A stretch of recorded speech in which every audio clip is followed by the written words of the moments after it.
Welcome to The Explainer. I am so thrilled you're tuning in because today we're really putting on our safety expert hats to tackle a threat that, well, it might literally be lurking in your own backyard right now. We are talking about defending our homes and campsites against pest-borne diseases, specifically the incredibly dangerous Hantavirus. We're going to break down exactly what this is, how it sneaks into our everyday lives, and most importantly, how we can build an absolute fortress against it. Okay, let's dive right into this, because right out of the gate, we're hit with a truly jarring statistic: 38%. According to the CDC, 38% of people who develop respiratory symptoms from Hantavirus pulmonary syndrome, or HPS, may actually die from the disease.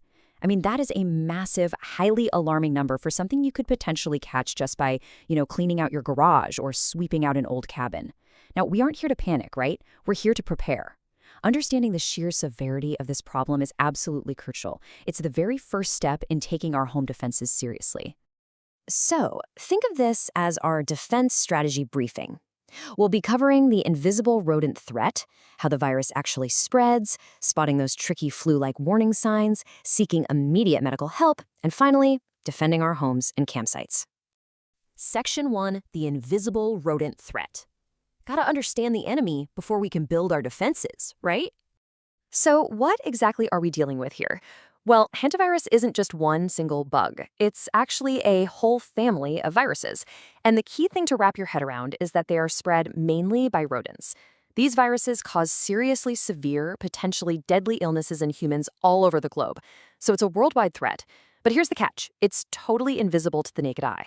You don't see the virus itself, you just see the rodent. Or, honestly, sometimes you just see the little signs that a rodent has been hanging around. And this brilliantly illustrates how this family of viruses attacks the human body in two very distinct, very intense ways. First, we have Hantavirus pulmonary syndrome, or HPS. This one targets the lungs, and it's the main syndrome we face over here in the Western Hemisphere, definitely including the United States. On the flip side, hemorrhagic fever with renal syndrome, or HFRS, primarily goes after the kidneys. That one is mostly found in Europe and Asia, although I should mention the sole virus strain of HFRS pops up worldwide. But for our main defense strategy today, we're keeping our eyes locked right on HPS. Section 2, how the virus spreads. Let's get into exactly how this transmission actually happens. People often assume they have to be bitten by some wild animal to catch a disease like this. But while bites or scratches can happen, they're really, really rare. The primary transmission vectors, the ways this actually gets to us, are through direct contact with rodent urine, rodent droppings, and rodent saliva.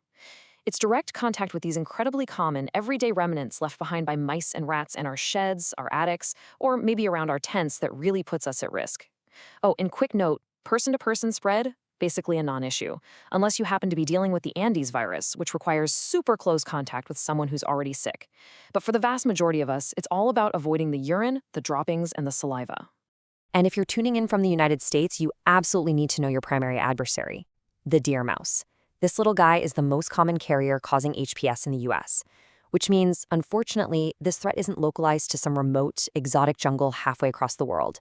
It is highly localized. We're talking your backyard, your favorite local hiking trail, your family camping spots.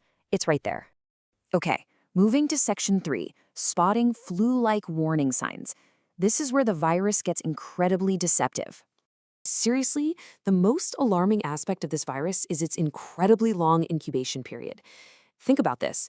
You could be exposed to rodent droppings at a campsite, and it can take anywhere from 1 to 8 weeks for symptoms to even show up. By that time, you've probably completely forgotten you even went camping. When symptoms finally do kick in, days 1 through 3 bring early signs. We're talking fatigue, fever, severe muscle aches, especially in those large muscle groups, your thighs, your back. But then the rapid escalation happens. Between days 4 and 10, the late symptoms appear. This is when the heavy coughing and shortness of breath set in, and patients often feel this terrifying tightness in their chest because their lungs are literally beginning to fill with fluid. And here is the absolute most deceptive part of this whole illness. I call it the flu disguise. Fever, headache, muscle aches, nausea, fatigue. I mean, if you wake up with these symptoms, your first thought is almost certainly going to be, ugh, I caught the flu, right? Or maybe a bad stomach bug. Because these early signs are so easily confused with common influenza, getting a proper diagnosis is frequently delayed right when time is absolutely critical. Section 4, seeking immediate medical help. Let's talk about the medical reality of this situation.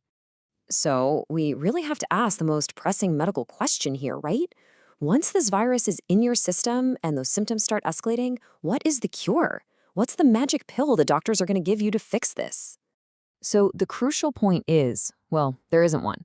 The CDC states it very clearly. There is no specific treatment for hantavirus infection. Let that sink in. There is no cure. Instead, patients receive supportive care. That means rest, hydration, and just treating the symptoms as they pop up. This stark medical reality is exactly why prevention, why actively defending your home is an absolute necessity. And honestly, that supportive care is incredibly intense. If you develop HPS and your lungs start filling with fluid, doctors might actually need to intubate you. That means placing a tube down your throat just to provide breathing support and force oxygen into your lungs. On the other hand, if you're dealing with HFRS and your kidneys start failing, you might require full-on dialysis just to artificially remove the toxins from your blood.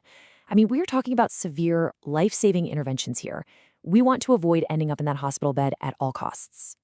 Because this illness mimics the flu so perfectly, diagnosing hantavirus within that critical first 72-hour window is notoriously difficult. It might even take repeat testing. So you have to be your own advocate here. If you have these symptoms and you even suspect hantavirus, see a physician immediately. But more importantly, and this is key, you must explicitly mention a potential rodent exposure. Simply saying, "Hey doc, I was cleaning out a mouse-infested shed 3 weeks ago," that right there is the exact piece of medical intel your doctor needs to look past the flu disguise and monitor you the right way. Section 5, Defending Homes and Campsites. Let's pivot and talk solutions. Time to take control of our spaces. Let's move to and see how this builds into an actual defense strategy. The CDC outlines 3 definitive, highly actionable steps to secure your perimeter. Step 1, seal up those holes and gaps in your home or garage to block entry. We're talking materials rodents simply cannot chew through, like steel wool, metal flashing, or heavy-duty caulk. Step 2, place traps in and around your property to actively decrease the local rodent population. And step 3, clean up any easy-to-get food sources. Store your pet food in thick plastic bins, secure your trash cans with really tight-fitting lids, and absolutely never leave open food sitting out at a campsite. I really want to emphasize this dual strategy because, man, it is so incredibly effective. Using traps is absolutely critical because it actively reduces the infestation. Right now, today, you are physically lowering the number of carriers in your immediate vicinity. But meanwhile, sealing those gaps, that acts as your passive defense.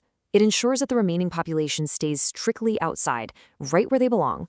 It's essentially a brilliant 1-2 punch for total home safety.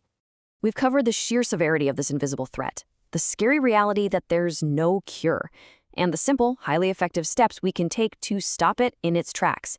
So I'm going to leave you with this to think about. Knowing that a single unsealed gap in your garage or just a few scattered crumbs at your campsite could invite an incurable threat right inside. Is your home truly secure tonight? I encourage you to take a walk around your property, seal up those gaps, set those traps, and really take back control of your space. Thank you so much for joining me for this explainer. Stay safe out there, and I will catch you on the next one.